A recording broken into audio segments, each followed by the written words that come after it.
Good afternoon, everyone. Before I begin, let me extend my heartfelt condolences, sympathies, and prayers to our former colleague, Liz Cheney, to Mrs. Cheney, and to the entire Cheney family on the passing of Vice President Dick Cheney. I also want to acknowledge today, of course, is Election Day, and just to encourage the American people to go out and exercise your right to vote, exercise the franchise, exercise your voice, wherever you may be, all across the country. It's our country, it's our democracy, it's our successful experiment in self-government, and it only works if the American people participate. Despite all of the efforts from the other side of the aisle to engage in misdirection, lies, voter suppression, and obstruction, the will of the American people is going to prevail today. Here in America, the cost of living is way too high. Donald Trump and Republicans promised that they were going to lower costs on day one. But costs aren't going down, costs are going up. The Trump tariffs are making life more expensive for everyday Americans by thousands of dollars per year. Inflation on the way up.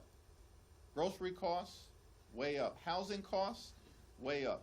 Child care costs, way up. Electricity prices through the roof, and the American people know it.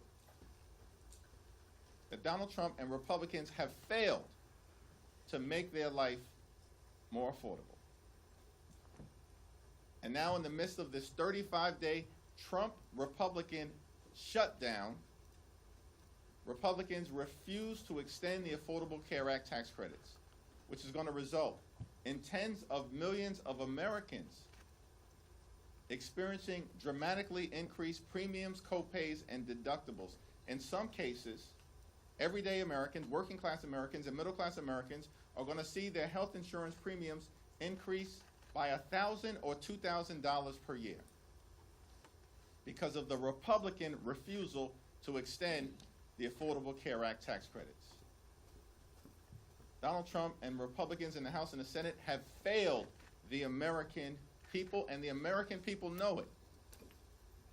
Democrats will continue to fight to lower the high cost of living, to fix our broken health care system, and to clean up corruption.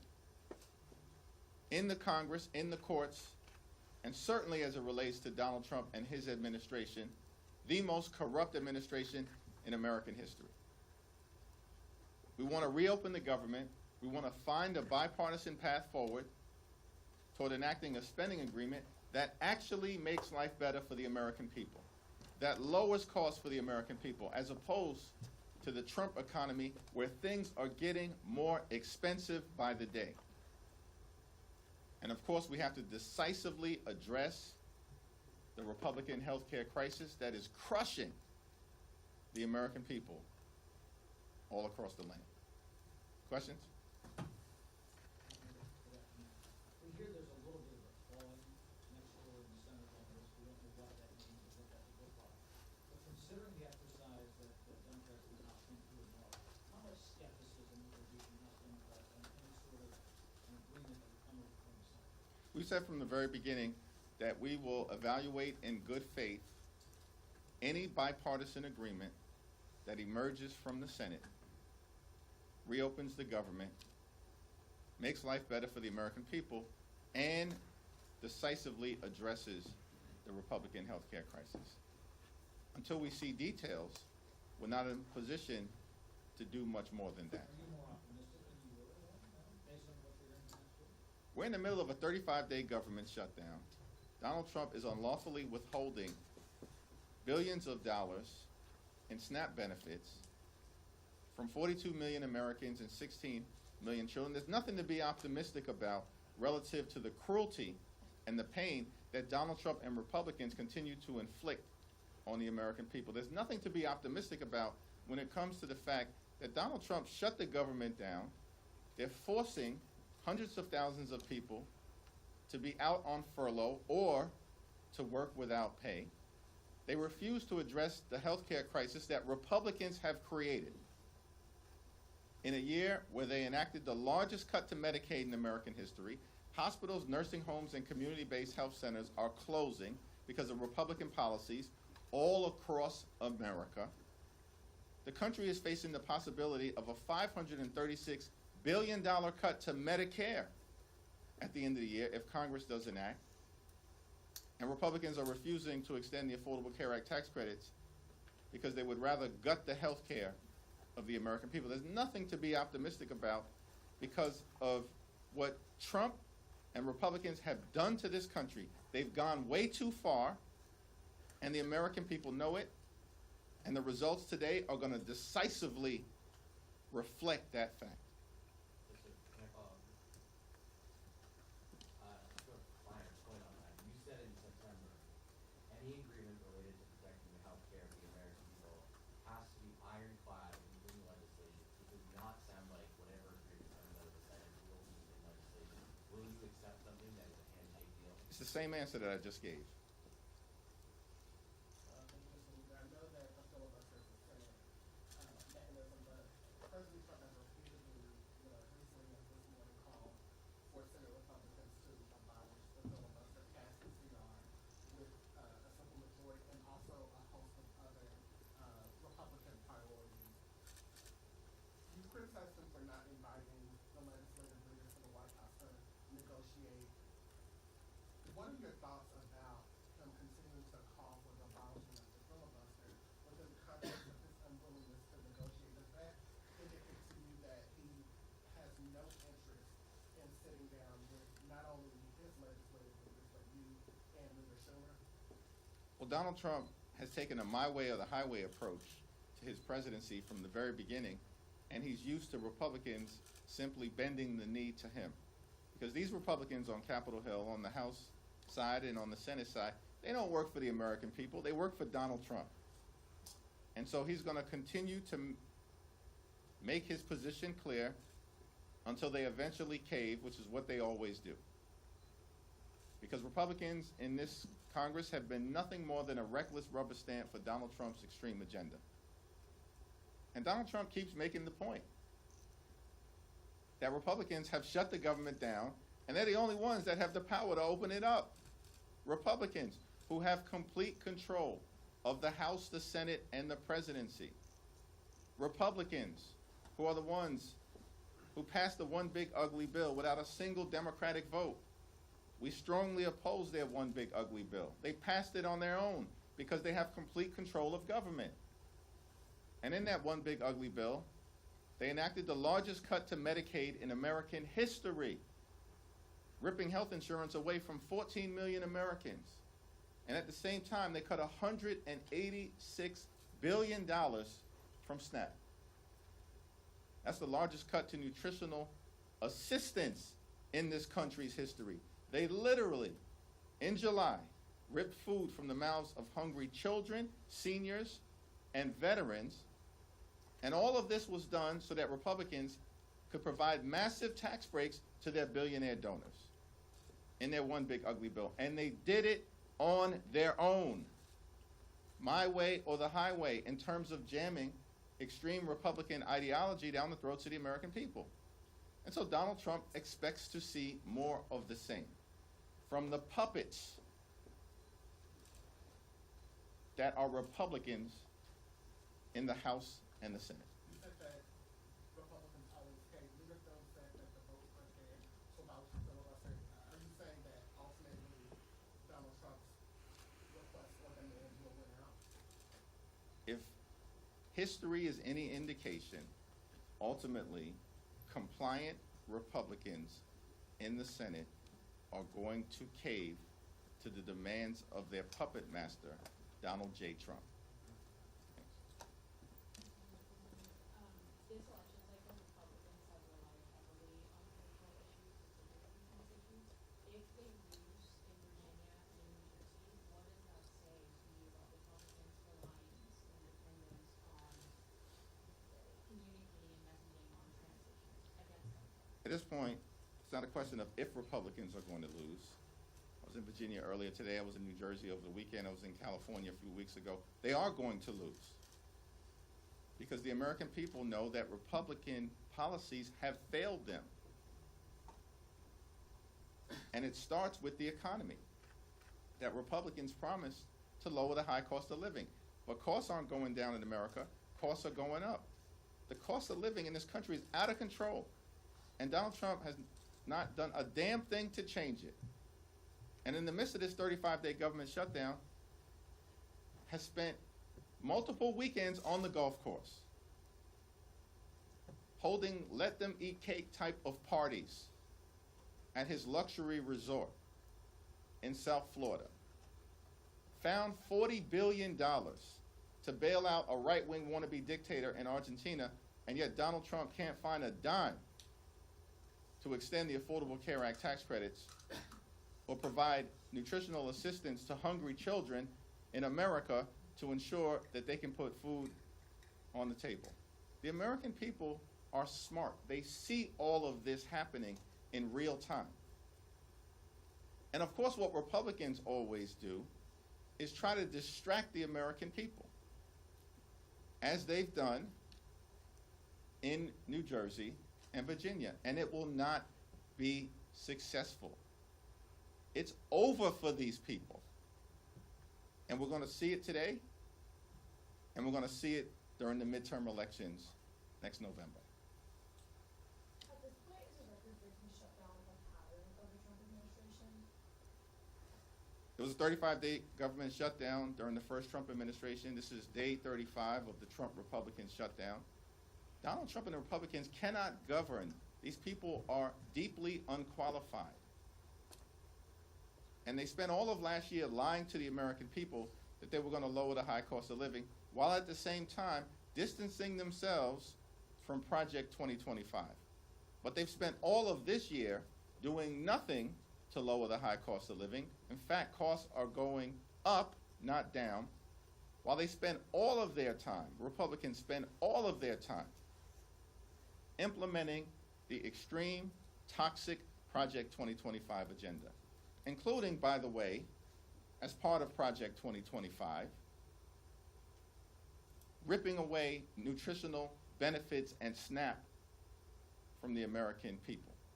I think that's on page 300 or so of Project 2025. Shutting down the federal government, agency by agency by agency, part of Project 2025. Gutting the health care of the American people, as Republicans have done all throughout this year, part of Project 2025. And so the dysfunction, the cruelty, the inability of Republicans to make life better for the American people is, of course, now on full display.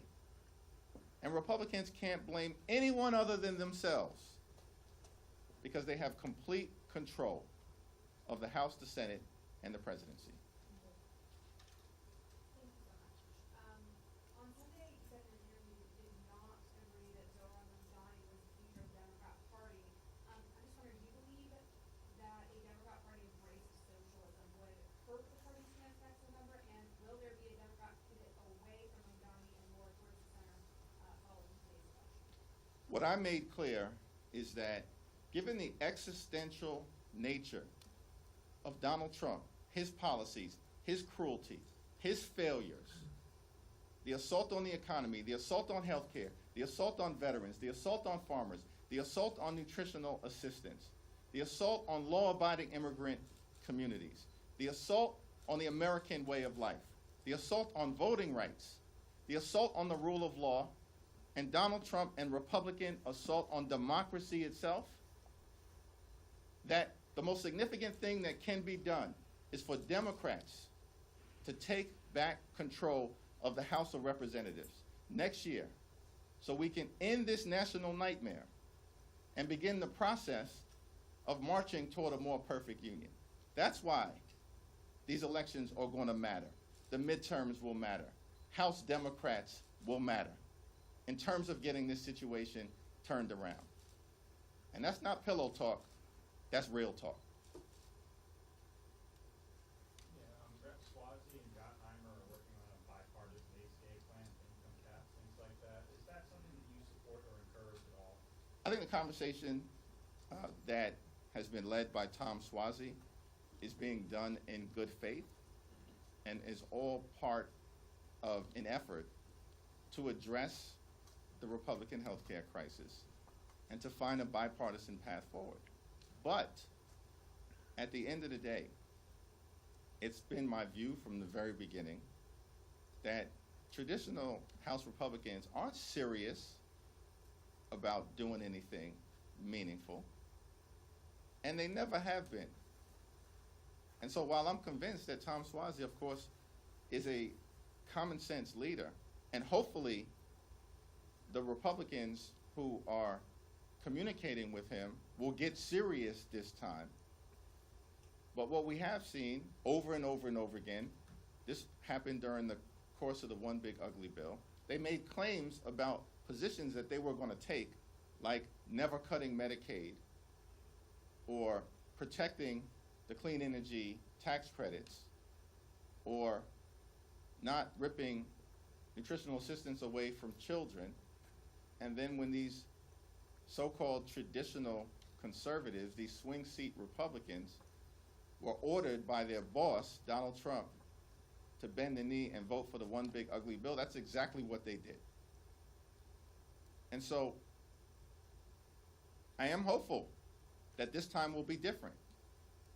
And Tom Swazi is a great leader and has articulated principles that are designed to try to find a bipartisan path forward in addressing the Republican healthcare crisis, particularly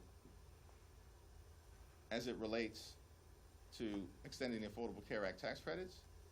But it seems to me more likely that if there's a bipartisan agreement to emerge, it will emerge from the Senate, not the House.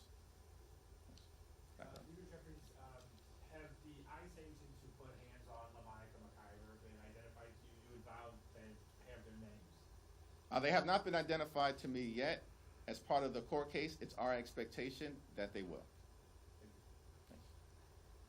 I have a question about California's Proposition 50, and it appears poised to pass pretty comfortably today, and as that momentum has been building the past few weeks, we've seen Democratic efforts in other states reemerge to redistrict, like in Virginia. Has the positive response in California to that effort influenced kind of the efforts of Democrats across the country to go back at, you know, some of these? We've been clear from the very beginning. I said it months ago, that Democrats would not let Donald Trump and Republicans gerrymander the national congressional map as part of their effort to rig the midterm election. We said it months ago. And that California would be the beginning, but that there would be a decisive Democratic response throughout America, from coast to coast, and at all points in between. And now, the American people can see that we absolutely are determined and committed to a continuing response that is decisive, that is immediate, that is forceful, and that is designed to ensure that there are free and fair elections in this country when it comes to deciding which party should control Congress in 2026. Democrats will not unilaterally disarm. Democrats recognize the moment that we're in, that the pushback will continue to be ongoing and forceful, and we will not allow Donald Trump and his Republican sycophants to undermine a free and fair national congressional map as part of his toxic effort to rig the midterm elections. If I said it, I meant it. Next question. Just back on ACA subsidies, do you believe that you will be able to keep the caucus together on the deal, a bipartisan deal on ACA subsidies? It does not include the permanent exceptions that you originally advocated for. As I've indicated, we are going to evaluate whatever is presented from the Senate if it emerges in good faith and in a bipartisan way. as long as it addresses the Affordable Care Act tax credit issue in some way, shape, or form. We are in open enrollment right now. Tens of millions of Americans are about to experience their premiums, copays, and deductibles skyrocket. It requires action. And what is clear is that Republicans increasingly understand that. Marjorie Taylor Greene for weeks has made that clear. 13 Republicans in the House wrote to Mike Johnson, the Deputy Speaker of the House, because apparently, according to Donald Trump, he's the Speaker of the House of Representatives. And they said that something needs to happen on the Affordable Care Act tax credits. And now we're seeing movement in the Senate. Because apparently Senate Republicans recognize that something needs to happen as it relates to extending the Affordable Care Act tax credit. So we'll evaluate any agreement if an agreement is presented to us as a caucus, but not before that. Assuming that there is a bipartisan agreement in Senate done in good faith, do you believe that President and Council will be able to deliver that on his end in good faith? I think that depends on, whether Donald Trump orders him to do it or not. Thank you, Leader. So Congressman Chuy Garcia appears to be retiring, and it also appears that he waited up until the filing deadline to make this decision, thus paving the way for his chief of staff to have an uncontested primary. This is being called a machine tactic by some people in your own party. Do you have an issue with how this was done? I haven't had a conversation to evaluate the process that was utilized or to talk to Representative Garcia, so I'm not going to comment on it until I talk to him directly. Thank you, Mr. Leader. Multiple of your Democratic colleagues have said that they gave their October paycheck to charity or they deferred it completely, and last time you were asked this, you said you made a decision over last weekend. So I just want to ask you again, what did you decide to do with your paycheck from October? Did you not see that I answered that question, or are you just asking me to reiterate my answer? Because I did publicly make clear on Friday to my constituents and publicly that my paycheck has been withheld. Mr. Leader, Secretary Duffy said today that this shutdown drags into next week. There's a possibility that the FAA could be closing parts of U.S. airspace because of the lack of controllers, and then just in the last hour or so, there's ground stuff at Reagan National because of the security threat. How could major aviation issues affect your calculus or anyone's calculus up here when it comes to the shutdown? Well, Duffy needs to start acting like a transportation secretary and stop trying to pretend to be a reality show TV star. Because at the end of the day, it's the Republicans who shut the government down. Donald Trump repeatedly has made that clear. They're the ones who have the power to reopen it. And as Democrats, we've said, this Trump-Republican shutdown is causing great harm and pain to the American people, and it does threaten aviation safety. But Donald Trump has spent more time over the last 35 days talking to Hamas and the Chinese Communist Party than he has talking to Democrats on Capitol Hill to reopen the government, Democrats on Capitol Hill who represent half the country. And we continue to be clear. We will sit down with our Republican colleagues anytime, any place, in order to reopen the government, protect the American people, find a bipartisan path forward, and decisively address the Republican health care crisis. Thank you, Mr. Leader. I just wanted to ask, when was the last time you spoke to Speaker Johnson about the current shutdown situation? And has the shutdown impacted your relationship with him at all? Do you still have that kind of forward-looking relationship that you said you had in the past? We had a brief conversation last week. Thank you, everyone.